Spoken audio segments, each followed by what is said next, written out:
Hi everyone, I'm Ali GREYMOND. Today I'm recording part 2 of the Q&A. These are the questions that you asked below my video where I asked you to ask questions for the Q&A. So first question is, hi Ali, can you please give some examples of exposure therapy for ROCD? I hear you say exposure, but sometimes it makes me scared that I'll have to leave my partner. First of all, this is a very, very common type of OCD. You have to understand that when you're having these thoughts, what is your reaction, right? You react with fear, you take the thoughts seriously, you start to analyze, when your partner's around, you're distant from them, you're avoiding intimacy a lot of the times, you're avoiding being close to them, you're avoiding conversations, really spending time with them in any way. Not all of these things might be true, but generally these are the kind of things that I see. So all those things reinforce to the brain that you are scared. The brain understands that you're scared and throws more thoughts at you. So exposures is doing the opposite of that. Not avoiding anything, not changing your behavior, not listening to the thoughts, understanding that they're just OCD thoughts. Everything to do with relationship OCD, everything to do with your partner, automatically put it in that box of OCD and kind of it will feel like you're taking a chance on it. You're not really, because honestly I hear this every day. So this is very, very common. There's nothing unique here. So this is clearly OCD, but you have to do the work in order to get better. And by doing the work, I mean refusing the thoughts and not doing any compulsions and behaving as if the way you would behave if you didn't have OCD. When you do this, you will feel like you're faking it. It's okay that you feel like you're faking it, but you have to do this anyway because you need to show your mind that these thoughts don't matter. And little by little doing this, you will come out of it. Next question, is it possible for same bureau theme to return? I was feeling good for at least 8 months, not thinking about it, and all of a sudden it came back. Will my mind ever forget about this completely?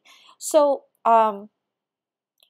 it's hard to say why it came back. I would say one possible reason would be because maybe you thought, like the thought came into your mind that, oh, I haven't thought about this for a while, and then you started to be like, you started to think about it, right?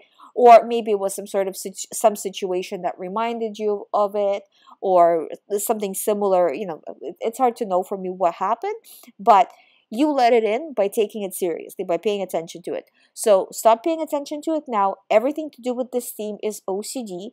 And next time it throws something at you a month or two after you feel like you're recovered, you have to do better. You have to react better, meaning refuse reaction. I would say first 6 months after you've recovered, they're very kind of iffy.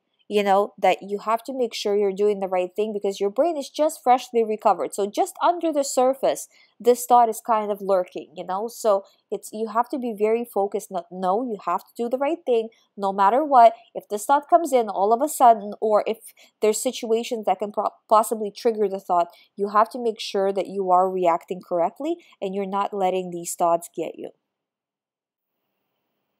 So next question is how to overcome being scared of being home alone because of harm OCD. And with that, it's just doing exposures. You have to do as many exposures as possible for harm OCD in order to get better. So whatever you're scared of, try to start with small increments of time and then work up to bigger increments. The more you do, over time, the better you will feel, right? So, but start out slow. You don't have to do everything at once. But you do have to do something every single day in order to feel better. Otherwise, you're going to just keep drowning in it. So just little by little, doing more and more, eventually you'll come out of it. So next question is, hi Ali, could you tell me what is the best way for coping with sleep-related OCD rituals? My OCD really ramps up at night before bed, and I'm afraid if I don't do the compulsions and rituals that I won't be able to sleep from the anxiety. So again, try to reduce slowly, and you will feel like that, and you might have trouble sleeping because it's like the more you focus on that I have trouble sleeping, the more you won't be able to sleep. So you have to do it in kind of increments that are doable. Also, try, if you do work or go to school, then try to do it on the day that you don't have to go to school or work the next day, so you don't put additional pressure on yourself. So just doing a little bit of exposure each time, and then as you start to get more comfortable, as you habituate to the exposure, then do a little bit more and a little bit more, meaning doing less compulsions in this situation. So slowly reducing them. Because if, say, for example, you do all these things, so but you do them to, instead of doing to 100% perfection, do it to the 95% perfection. So almost right, but not quite, and this will give you enough reassurance to be able to sleep, but at the same time, it will help you to reduce further the next day until it's going to be fully gone. So just day after day, guys, you have to plug away at this. If you don't plug away, it's going to continue to get worse. Your recovery is completely in your hands. So you have to start doing the work and consistently doing it if you want to get better. Otherwise you're just going to be going, like, you can't show your brain one day that you are reacting and then the next day that you're not reacting, because you're just confusing it further.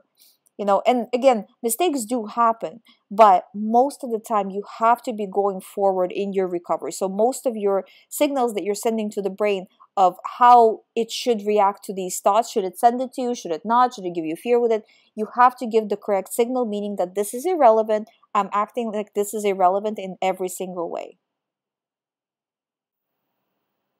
I still have quite a few questions, so I will answer the rest tomorrow. If you have more questions about OCD recovery, please leave it below the video that says please ask questions, which makes sense. And I can easily find it there. Thank you guys so much for watching. If you haven't subscribed, please subscribe. If you would like to do the recovery program, all the information is on youhaveocd.com. You can sign up there. Thank you for watching. I'll see you tomorrow.